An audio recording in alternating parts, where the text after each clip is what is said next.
Boa noite, meus amigos! Estamos recebendo nossa amiga Beth, nosso amigo Odair, nossos grandes amigos aqui da casa vieram passar para a gente a parte 2, capítulo 4.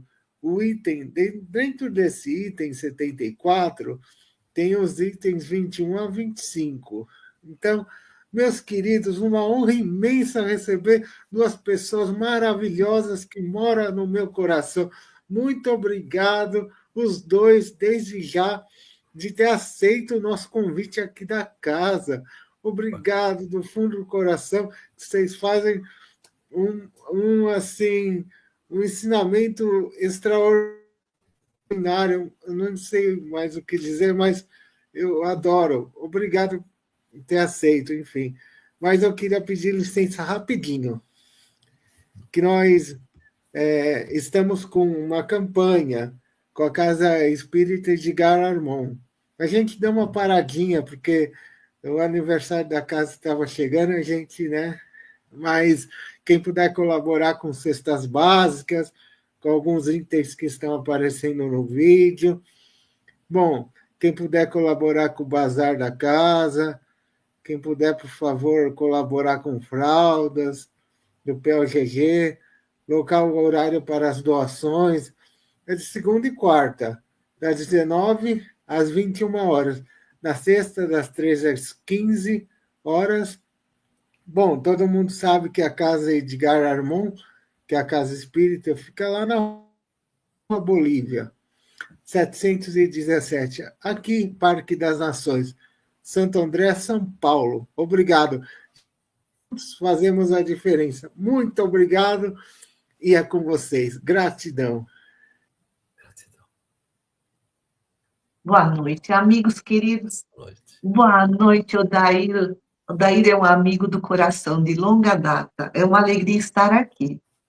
Eu Bom, digo mesmo. então, primeiramente, elevemos o pensamento a Deus, a Jesus, nosso grande pastor, nosso amigo, nosso médico, que eles possam nos amparar, nos inspirar nesses próximos instantes. Pedimos também o amparo da espiritualidade amiga, dos mentores do SEAC, dos nossos mentores, para que possamos passar adiante esses ensinamentos que estão no livro dos médiuns e que possamos também aprender com eles. Que assim seja. Que assim Bom, seja. Graças a Deus. o espiritismo se formou lentamente, através da observação e da pesquisa científica dos fenômenos espíritas.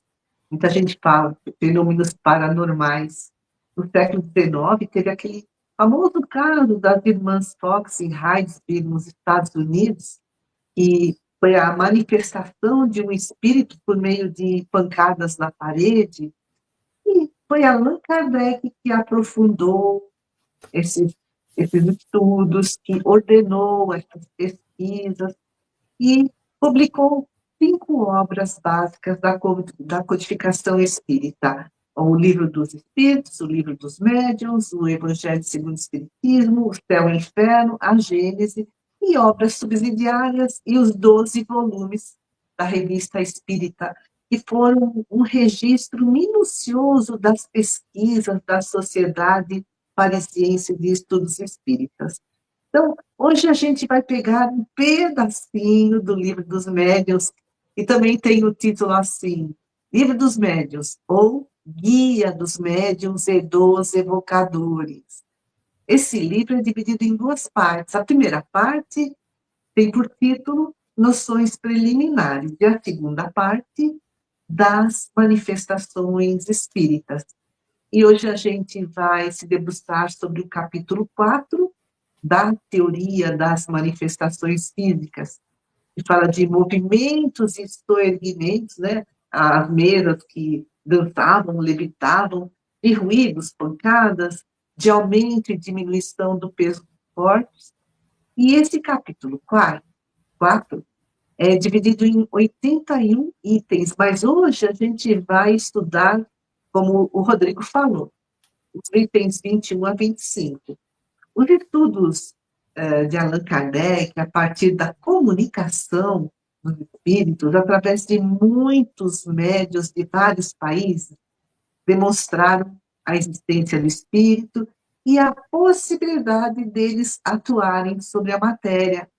E Allan Kardec escreveu: trata-se agora de saber como se efetua essa ação e como procedem eles, os espíritos, para fazer que se movam as mesas e outros corpos inertes.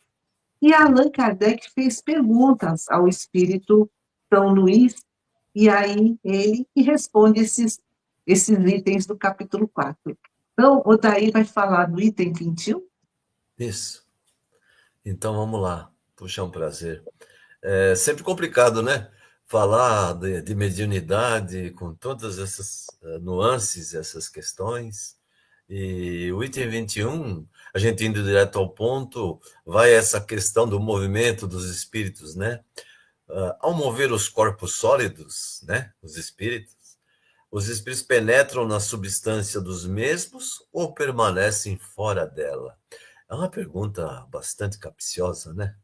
Que põe todo mundo a pensar: como que eu consigo atravessar uma parede? O espírito não consegue atravessar a parede. Então, eles fazem uma coisa e fazem a outra também. Ou seja, não existe limitação para o espírito. É muito interessante isso. Ou seja, ele fica tanto sem precisar atravessar, fazendo o que ele tem que fazer, como se for necessário, ele atravessa a substância sólida, seja o que for, uma porta, uma parede, imagine o que você imaginar. Já dissemos aqui, diz a resposta de São Luís, já dissemos que a matéria não é um obstáculo para o espírito, de forma alguma. Imagina se fosse. A gente sempre pensa, né, no contraponto, que tudo penetram, ou seja, não é um obstáculo porque tudo penetram. Uma porção do seu espírito se identifica, por assim dizer, com o objeto em que penetra. Então, essa é a questão 21, ou seja, uma questão que põe à prova a gente a pensar, né? A razão principal do espírito poder se mover para ele fazer o trabalho que ele tem que fazer, né? O espírito intercede por nós com a ajuda do Pai, com tudo aquilo que a gente sabe, que suporta a nossa doutrina, identifica a nossa doutrina. Então, aí está essa questão. Agora vem a questão 22, que é praticamente uma continuação, e a Beth vai falar. Então, Kardec pergunta para São Luís, como é que faz o espírito para bater? Ele usa algum objeto material?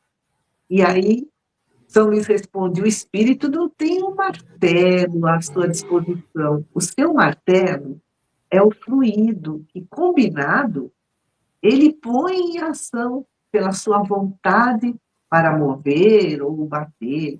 Então, aqui, ele fala que o martelo é o fluido, eles movimentam, batem com a ação do fluido. O fluido é uma matéria muito sutil, quintessenciada, é da quinta essência, é uma dimensão assim, além dessa nossa terceira dimensão. E também o fluido é o veículo do pensamento, ele é maleável ao pensamento e à vontade do espírito. Pelo pensamento, pela vontade, os espíritos aglomeram os fluidos, combinam, dispersam, dão forma, cor, mudam as suas propriedades. E esse fluido, como o Odair falou, interpenetra todos os corpos, aqui escreve São Luís, sejam sólidos ou não, e esse fluido também preenche um vácuo, então não existe vácuo no universo, assim, algum lugar que não tenha matéria, porque o fluido ainda é uma matéria muito sutil, interssenciada. E tudo está em tudo, a gente, né? Se o fluido preenche o vácuo, tudo está em tudo, então tudo no universo se encaixa, tudo se acha submetido à lei da unidade. E o fluido cósmico universal é a matéria elementar primitiva, que é versátil, sutil, e do fluido cósmico universal é que se originam todos os demais fluidos, seja em que estado for. Então, fluido cósmico universal é a origem de todos os corpos, orgânicos, inorgânicos, é a matéria-prima que gera os mundos, que gera os seres, que gera nós, né? E é a fonte da vida, porque ele também dá origem ao fluido vital, fonte do princípio vital que anima a matéria. E liga entre si todos os mundos, porque se não existe vácuo, né, no universo, e a revelação espírita da existência do fluido cósmico universal, ou fluido universal, que muitos chamam de éter, foi um marco importantíssimo para o conhecimento das leis naturais. E o estudo do fluido cósmico universal, o fluido universal, escreve Kardec, é a chave de muitos fenômenos que não se explicam pelas leis materiais. E aqui o espírito usa o fluido, o seu fluido, né, que é uma derivação do fluido cósmico universal, para interpenetrar nos objetos e fazê-los se moverem. Vamos para o item 23. É até interessante, eu vou fazer até uma observação, né, se me permite. Claro, Quando claro. você fez essa fala tão importante do fluido cósmico, eu estava ontem assistindo uma reportagem sobre do Miguel Nicodelis, muito famoso cientista, neurocirurgião, neurocientista famosíssimo, acho que um dos mais, hoje, acho que entre os 10 mais importantes, ele fala exatamente isso, né? Que o fluido cósmico, sem entrar nos detalhes da nuance de religião, espiritualidade, ele fala do fluido cósmico, né? Que até hoje muita gente quer saber o que é o fluido cósmico, ele vem da onde, nasce onde, mas mais para frente nós vamos estar cavocando um pouco mais sobre isso, é muito interessante, né? Como isso se dissipa, né? E não tem como negar, é isso que eu queria dizer. A questão 23 diz assim: concebemos isso quando se trata de um corpo duro. Mas como pode nos fazer ouvir ruídos ou sons através do ar? Né? Aí, olha só, né? Capcioso. A resposta vem: desde que age sobre a matéria,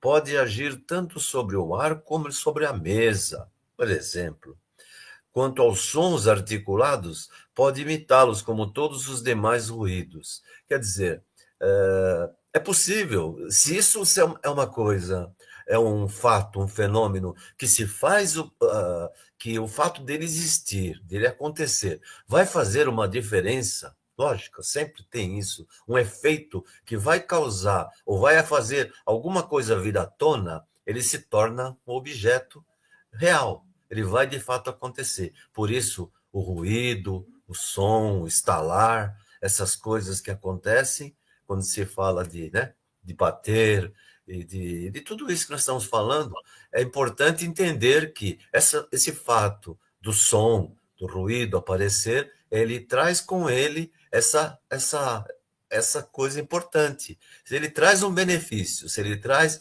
uma razão de ser, que ela vai agregar valor, que ela vai ser importante para trazer uma mudança, uma transformação e uma explicação, ela vai acontecer. Agora vamos para a 24, que a Beth vai tecer os comentários. Allan Kardec, ele rebate sempre, né? Ele vai a fundo nas perguntas. E aí, né, nesse item 24, ele fala para o Espírito São Luís: olha, tá bom, né? Os espíritos não usam as mãos para deslocar os objetos, mas às vezes aparecem mãos dedilhando um teclado, né, no piano e produzindo sons. Não são os dedos do espírito que pressionam as teclas do piano, que é o que aparenta. Ou quando os espíritos pressionam o braço de alguém, então, no caso daquelas sessões de materialização, e eles deixam até marcas na pele. E aí, então, ele responde: os espíritos, eles põem os dedos sobre as teclas e movimentam as teclas. Mas ele não usa para isso uma força muscular. Ele usa meios apropriados à sua organização perispiritual, aos seus fluidos. Eles usam algumas forças que lhes são próprias, eles usam o fluido perispiritual que penetra a matéria, no caso, as teclas do piano. Aqui, então, só estendendo um pouquinho sobre o fluido perispiritual. O perispírito, ele é esse corpo sutil que une espírito e matéria, é formado, né, de um fluido muito sutil. Perispírito vem do grego peri, significa em torno. Essa foi uma palavra criada por Allan Kardec, porque ele mesmo, foi um neologismo, ele mesmo escreveu que para ideias novas seriam necessárias palavras novas. E o perispírito é um envoltório semimaterial do espírito. Ele é mais sutil que o corpo físico, mas ainda é matéria, apesar de que a maioria de nós encarnados não conseguimos ver. Os viventes conseguem. E a função do perispírito é ligar o espírito ao corpo físico e também, através do perispírito, há uma comunicação entre ambos, de espírito para corpo físico, de corpo físico para espírito. E nos encarnados, nós, né, o perispírito serve, né, de intermediário entre esse espírito, nós que somos espíritos e essa matéria, esse corpo físico. No caso dos espíritos desencarnados, o perispírito é o próprio corpo do espírito. É com o perispírito que ele se movimenta, que ele se manifesta, que ele interage tanto com o mundo espiritual como conosco aqui na matéria. E o perispírito varia conforme o grau de evolução de espírito, mais sutil nos espíritos mais evoluídos, mais denso nos espíritos menos evoluídos. Inclusive, a gente lê nas obras mediúnicas que espíritos elevados, que têm um perispírito luminoso, sutil, se atravessam portas, paredes. Um espírito mais atrasadinho, que tem um perispírito muito materializado, muito denso, ele não consegue, né, entrar na nossa casa. Graças a Deus, não consegue atravessar paredes. E resto, explica o Espírito São Luís, não podemos compreender a natureza dos espíritos, nem a maneira como atuam. Só entendemos muito superficialmente fazendo essas comparações. Odair, item 25, com você. Vamos nessa. 25, então. Muito importante, né? Entre os fenômenos citados como provas da ação de uma potência oculta, chamada assim, Allan Kardec era muito perspicaz.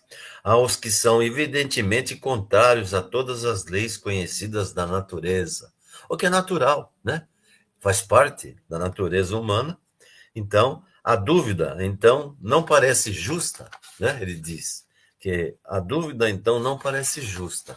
E aí vem a explicação dele, que eu já vou direto ao ponto e depois pode criar, assim, uns comentários importantes que a gente tira daqui. Acontece que o homem está longe, de novo, aquilo que eu falei antes, né? De conhecer todas as leis da natureza. Falta muito ainda, apesar de a gente ter evoluído bastante. Haja visto quando a gente imaginar que há quase 200 anos atrás tudo isso foi revelado, e hoje quanta coisa aconteceu, né?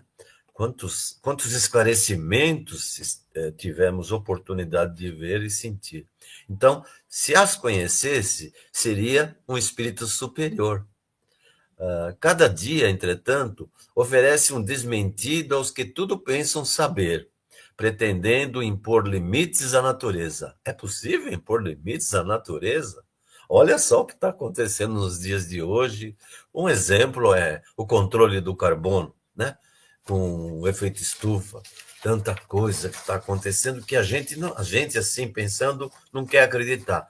Que antes, eu estou já um pouquinho idoso, mas antigamente eu nem podia imaginar que estaria acontecendo e hoje está aí à nossa vista e a gente se surpreende. E nem por isso eles se mostram menos orgulhosos. Olha só.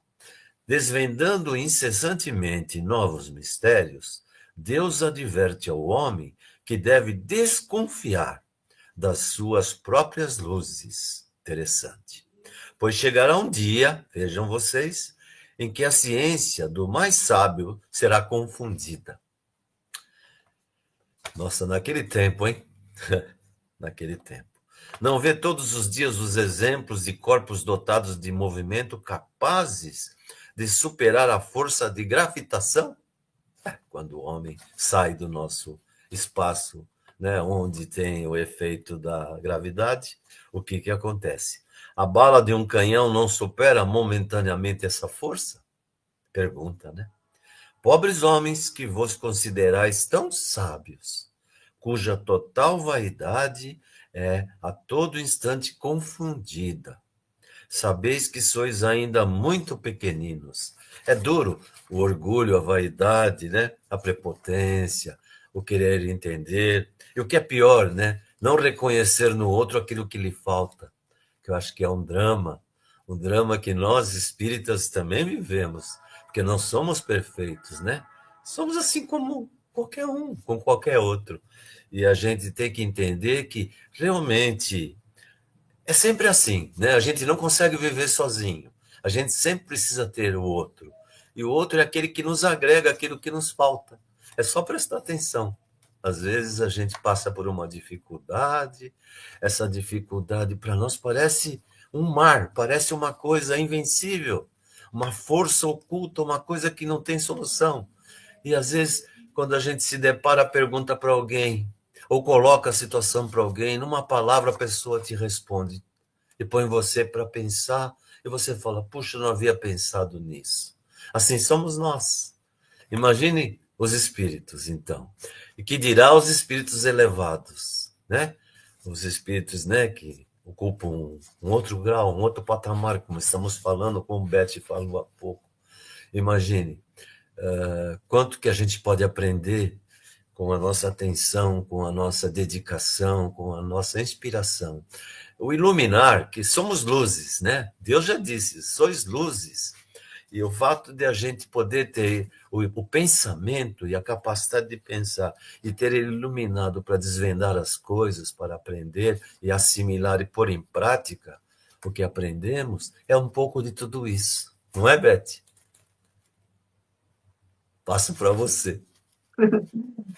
É que nem dizem, né, que a, a ciência é uma certeza temporária que logo vai ser substituída por outra certeza temporária, né? Então, os paradigmas vão se vão acontecendo, né? Vão substituindo-se uns aos outros. E falando de sábio, né? Você falou do sábio, né? Da importância de a gente mirar no modelo desses grandes sábios que passaram pela história da humanidade, a começar por Jesus, mas Sócrates, Gandhi, Buda, tantos, né? Tantos sábios. E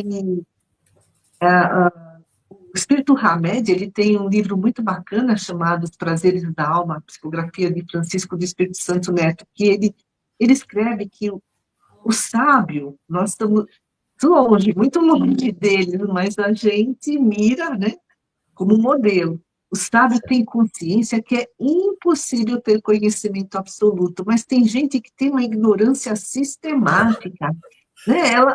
Eles não querem ver, não querem sair da sua caixinha, não querem abrir a mente, porque aí muita coisa vai ter que mudar em suas vidas.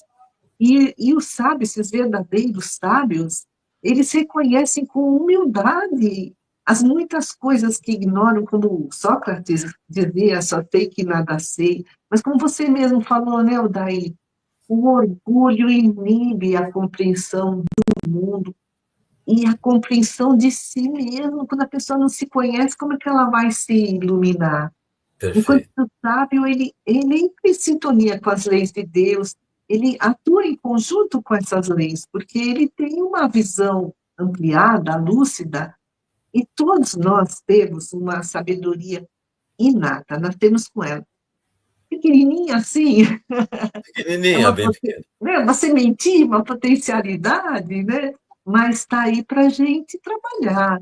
E é nessa sabedoria inata é que estão escritas as leis de Deus, que estão na nossa consciência, né, que é o Espírito.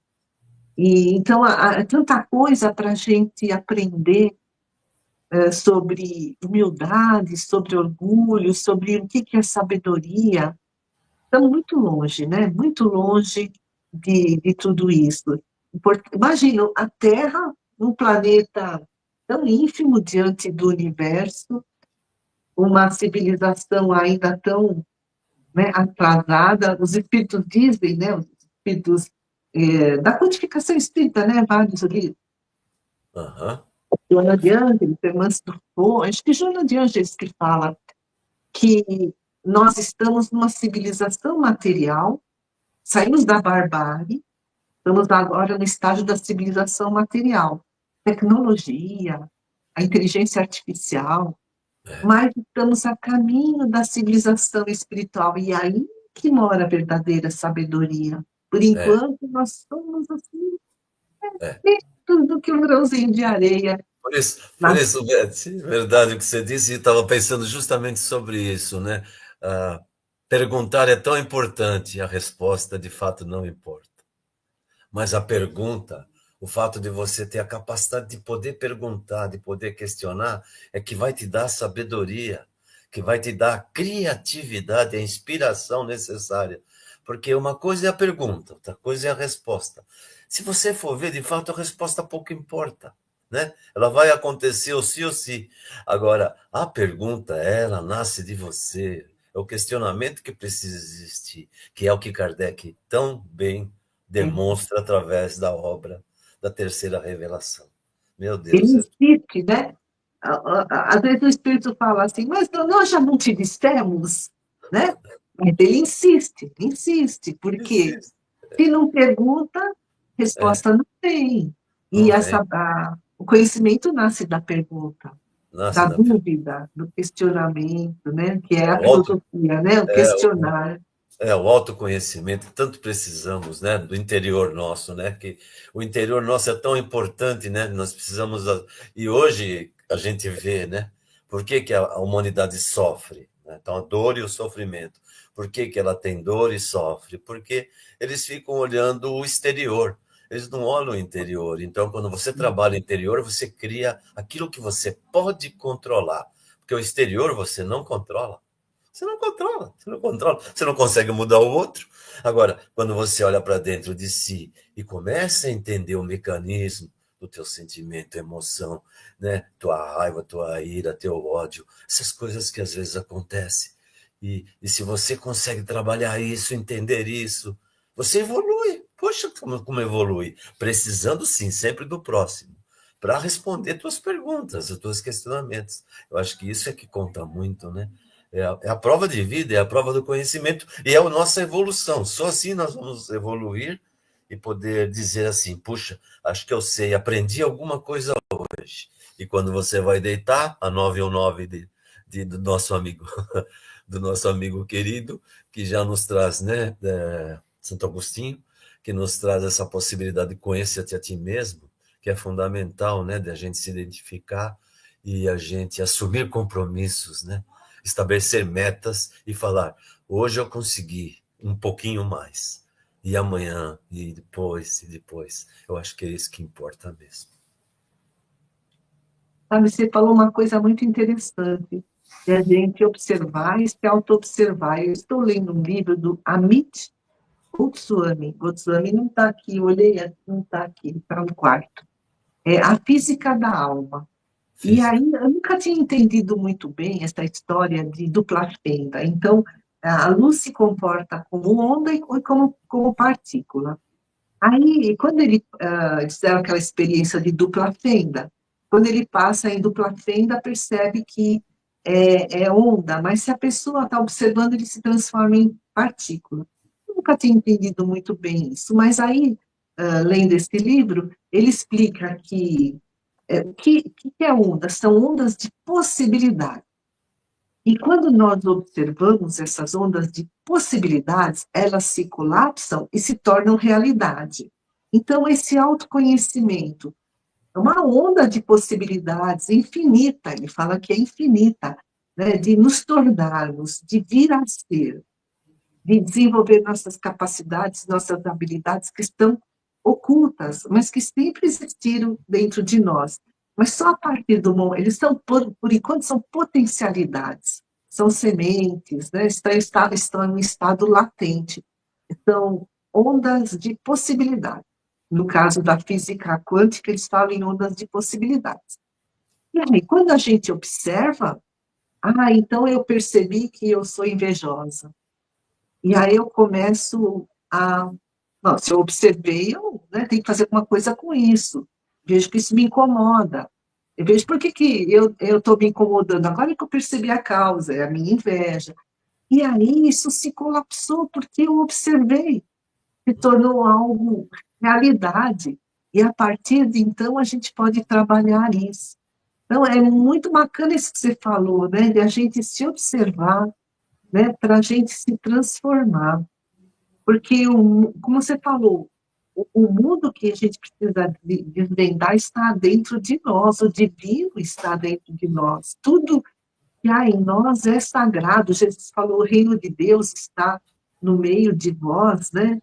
Então, é buscar essa autoeducação para a gente descobrir esse reino de Deus em nós, né? E Muito bom. os sábios estão construindo o reino de Deus em si. Por quê? Porque eles são flexíveis a novas informações, eles não vivem dentro de regras e padrões sociais rígidos, eles têm bom senso, eles têm consciência reflexiva, né? E também o conhecimento original, a bagagem de muitas vidas, e aí eles sabem decidir melhor. Eles não deixam que instruções, classificações, análises, que foram acumuladas, né, ao longo do tempo, que se tornaram obsoletas, regras e normas sociais que estão obsoletas, sufoquem a sua sabedoria primitiva, que está contida na própria alma de cada um de nós. Né, as regras, porque existem regras injustas da sociedade, das religiões fundamentalistas, estão presas a modelos rigorosos, severos padrões de pensamento, são entraves a essa sabedoria interior. Como você falou, né, a gente precisa abrir a mente, né? Temos tudo Se para isso. auto-observar, né? Temos tudo para isso com a graça de Deus, né? Ele nos permite. A gente tem que se observar, a gente tem que ver, criar essa perspectiva, porque ela vale para todos nós. E não venha ninguém dizer, não, dessa água não beberei, porque não sou capaz, ou não sou escolhido, não sou eleito. Não existe. Todos nós temos a capacidade de buscar, sim, da maneira que for. Leve o tempo que for. E olha que o tempo está cada vez mais curto, o tempo nosso, porque a chance é colocada aqui para nós temos que fazer essa encarnação valer. Que todos que estão aqui ouvindo nós, que possam entender, né, Beth, o significado de tudo isso. Você viu, a gente fez uma ponte tão importante dentro de uma discussão que parecia ser uma conversa pequena, só um trecho, de fato é só um trecho, porque, como você disse, 81 questões só para falar desse capítulo 4, tão importante, que fala dessas questões para esclarecer a mediunidade, e a mediunidade é a caridade em ação. Meu Deus do céu. Podemos encerrar, Beth? Podemos, claro. Então, você tem mais alguma coisa a colocar? Não. Eu estou Obrigada. muito feliz de estar aqui, de ter poder participar. Então, já que vamos assim encerrar essa passagem só de hoje, né? Porque amanhã tem mais, amanhã continua o trabalho, né? Sempre vai continuar. Então, vamos assim, unidos em pensamento, com a glória do Pai, de Jesus, nosso Mestre maior, de Deus, Pai Todo-Poderoso, que nos permite olharmos as coisas da forma que a gente acredita que seja melhor, e que todos possam, de alguma forma, em união, em harmonia, em sintonia, buscar essa força, esse conhecimento, esse autoconhecimento, se dedicar um tempo de fazer a autorreflexão, sempre. A reflexão é tão importante. Agradecidos que estamos por estarmos aqui, podendo falar um pouquinho sobre essa doutrina tão grande, tão imensa, tão maravilhosa, que contribui para o nosso crescimento, nos ajuda e principalmente nos fortalece. Que Deus Pai Todo-Poderoso seja por nós. Que assim seja, graças a Deus, Pai.